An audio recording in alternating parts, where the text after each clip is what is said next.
अच्युतं केशवं कृष्णदामोदरं रामनारायणं जानकीवल्लभम्। आप सभी को श्री कृष्ण जन्माष्टमी की बहुत बहुत बधाइयाँ। हिंदू धर्म में अगर किसी भगवान के अवतार की सबसे अधिक चर्चा हुई है तो वे हैं अलौकिक व्यक्तित्व के धनी भगवान श्री कृष्ण।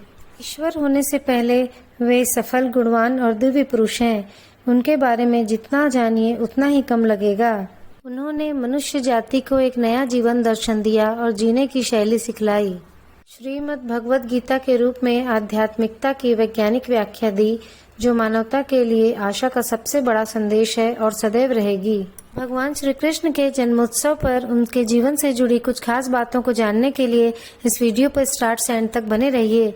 और यदि वीडियो पसंद आए तो लाइक, शेयर और सब्सक्राइब करके बेल आइकॉन हिट करके ऑल पे सेलेक्ट कर लीजिए, जिससे मेरी लेटेस्ट वीडियो की नोटिफिकेशन सबसे पहले आपको मिल सके। चलिए स्टार्ट करते हैं वीडियो। भगवान श्री कृष्ण को विष्णु भगवान का 8वां अवतार माना जाता है।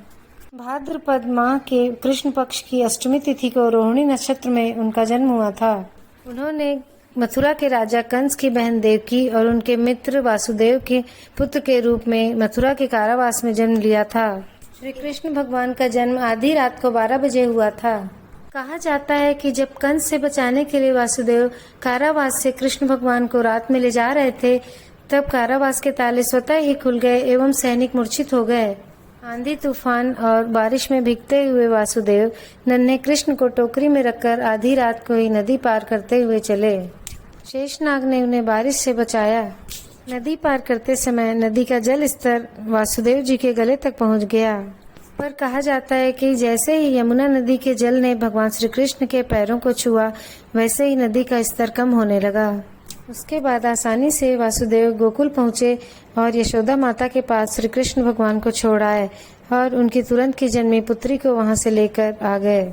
भगवान श्री कृष्ण के एक बड़े भाई थे बलराम, जो उनकी सौतेली माता रोहिणी के पुत्र थे एवं उनकी बहन सुभद्रा थी। कृष्ण जी से गोकुल में बदली गई यशोदा पुत्री का नाम योग माया था, जो आज विंध्यवासिनी देवी के नाम से पूजी जाती हैं। भगवान कृष्ण की परदादी मारिशा व सौतेली माँ रोहिणी नाग जनजाति की थीं। इस तरह कृष्ण भगवान की 3 माताएं थीं, देवकी, यशोदा और रोहिणी। माता कौशल्या का पुनर्जन्म माता यशोदा के रूप में हुआ और माता कैकेयी का पुनर्जन्म माता देवकी के रूप में हुआ। एक माता ने जन्म दिया और दूसरी माता ने पालन पोषण किया। इस तरह भगवान श्री कृष्ण ने उन दोनों का पुत्र बनकर उनकी इच्छाएं पूर्ण की। श्री कृष्ण भगवान की शिक्षा दीक्षा सांदीपनी आश्रम में हुई। मात्र 64 दिनों में ही उनकी शिक्षा पूरी हो गई, जिसमें उन्होंने 18 दिनों में 18 पुराण, 4 दिनों में 4 वेद, 6 दिनों में 6 शास्त्र और 16 दिनों में 16 कलाओं की शिक्षा प्राप्त की। ऋषि सांदीपनी को गुरु दक्षिणा के रूप में उनके बेटे से मिलवाया। आपको यह जानकर बड़ा आश्चर्य होगा कि मार्शल आर्ट का सबसे पहले प्रयोग श्री कृष्ण भगवान ने ही किया था। यह एक शस्त्र विधा है जिसे पुराने समय में काला रिपयट्टू कहा जाता था। उन्होंने मार्शल आर्ट का विकास ब्रज क्षेत्र के वनों में किया था। इसका उल्लेख पौराणिक ग्रंथों में हमें मिलता है। इसके साथ ही डांडिया रास के आरंभ का श्रेय भी भगवान श्री कृष्ण को जाता है। श्री कृष्ण का शरीर लड़कियों के समान मृदु, कोमल और लावण्यमय था, किंतु युद्ध के समय उनका शरीर कठोर दिखाई देता था। ठीक ऐसे ही लक्षण द्रौपदी और कर्ण के शरीर में भी देखने को मिलते हैं। भगवान के शरीर से गोपिका चंदन एवं रात की रानी की मादक खुशबू आती रहती थी, जिसे वे युद्ध के दौरान छुपाने का प्रयास करते थे। कान्हा को 5 चीजों से बहुत प्रेम था। पहली है गायें, जो उनकी बांसुरी की आवाज सुनते ही उनके पीछे दौड़कर चली जाती थीं। दूसरा माखन मिश्री, जो वो हमेशा खाया करते थे। तीसरी बांसुरी, जो हमेशा उनके होंठ से लगी रहती थी। चौथा मोर पंख, जो हमेशा वो अपने बालों में लगाया करते थे। और 5वां कमल। श्री कृष्ण भगवान के खड्ग का नाम नंदक, गदा का नाम कौमोदगी, शंख का नाम पांचजन्य, धनुष का नाम सारंग व चक्र का नाम सुदर्शन चक्र था। सुदर्शन चक्र लौकिक, दिव्यास्त्र और देवास्त्र तीनों रूपों में कार्य कर सकता था। उसकी बराबरी के विध्वंसक केवल 2 ही अस्त्र थे, पाशुपतास्त्र और प्रस्वपास्त्र। पाशुपतास्त्र केवल भगवान शिव, कृष्ण और अर्जुन के पास था और प्रस्वपास्त्र भगवान शिव, वसुगण, भीष्म और कृष्ण जी के पास था। जन सामान्य में यह भ्रांति है कि अर्जुन ही सर्वश्रेष्ठ धनुर्धर थे, परंतु वास्तव में श्री कृष्ण इस विधा में सर्वश्रेष्ठ थे और ये सिद्ध हुआ मद्र राजकुमारी लक्ष्मणा के स्वयंवर के समय, जिनकी प्रतियोगिता द्रौपदी के स्वयंवर के समान ही थी, परंतु और भी कठिन। इस स्वयंवर में कर्ण और अर्जुन दोनों असफल हो गए। तब श्री कृष्ण ने लक्ष्य भेद कर लक्ष्मणा की इच्छा पूरी की, जो पहले से ही श्री कृष्ण भगवान को अपना पति मान चुकी थी। श्री कृष्ण भगवान ने अपने जीवन काल में बहुत सारे युद्ध लड़े और कई युद्धों का संचालन भी किया, लेकिन उनके जीवन का सबसे भयानक युद्ध सुभद्रा की प्रतिज्ञा के कारण अर्जुन से हुआ, जिसमें दोनों ने अपने अपने सबसे विनाशक शस्त्र क्रमशः सुदर्शन और पाशुपतास्त्र निकाल लिए। बाद में देवताओं के हस्तक्षेप से दोनों शांत हुए। महाभारत युद्ध के समय भगवान श्री कृष्ण ने जो भगवत गीता का उपदेश अर्जुन को दिया, उसे केवल अर्जुन ने नहीं सुना, बल्कि उनके अलावा 2 और लोग भी थे जिन्होंने भगवत गीता का संदेश सुना।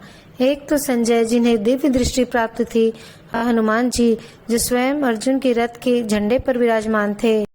पहली गाली पर सिर काटने की शक्ति होने के बाद भी 99 और गाली सुनने का सामर्थ्य है तो वह कृष्ण है। सुदर्शन जैसा शस्त्र होने पर भी हमेशा हाथ में यदि मुरली है तो वह कृष्ण है। द्वारिका का वैभव होने के बाद भी यदि सुदामा जैसा मित्र है तो वह कृष्ण है। मृत्यु के फन पर मौजूद होने पर भी यदि नृत्य है तो वह कृष्ण है। सर्व सामर्थ्य होने पर भी यदि सारथी बने तो वह कृष्ण है। जगत के पालनहार यदि माखन चुरा कर खाएं तो वह कृष्ण है। जगत को पालने वाले यदि खुद माता यशोदा की गोद में पलें तो वह कृष्ण है। मानी हुई बहन की एक पुकार पर यदि वह उनकी लाज बचाने जाएं तो वह कृष्ण है। बड़े बड़े युद्ध जीतने वाले यदि एक बहेलिये के तीर से प्राण त्याग दें तो वह कृष्ण है। भगवान श्री कृष्ण के बाल घुंघराले थे और उनकी आंखें बड़ी बड़ी और मोहक थीं। वे सदा जवान रहे। 119 वर्ष की आयु में जब उन्होंने देह त्याग की, तब भी उनके चेहरे पर एक भी झुर्रियां नहीं थी। रामावतार में बाली ने उन्हें श्राप दिया था, जिसके कारण एक बहेलिये का तीर उनके पैर में जा लगा और इसी कारण उनके मानव अवतार का अंत हो गया। अपनी बसाई द्वारिका नगरी में अंतिम वर्षों को छोड़कर 6 महीने से अधिक कभी नहीं रहे।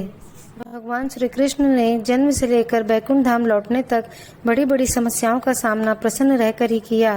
उनकी नीतियाँ और उनके जीवन से हमें यह प्रेरणा मिलती है कि हर स्थिति में हमें सकारात्मक रहकर परिस्थितियों का सामना करना चाहिए, तभी सुख, शांति और सफलता मिलती है। पूरे देश में जन्माष्टमी बड़े धूमधाम के साथ मनाई जाती है और दही हांडी का प्रोग्राम भी आयोजित किया जाता है। श्री कृष्ण भगवान के जीवन से जुड़ी ये प्रेरणादायक जानकारियाँ आपको कैसी लगी, कमेंट बॉक्स में जरूर शेयर कीजिएगा। मिलते हैं नेक्स्ट वीडियो में। बोलो जय श्री कृष्ण।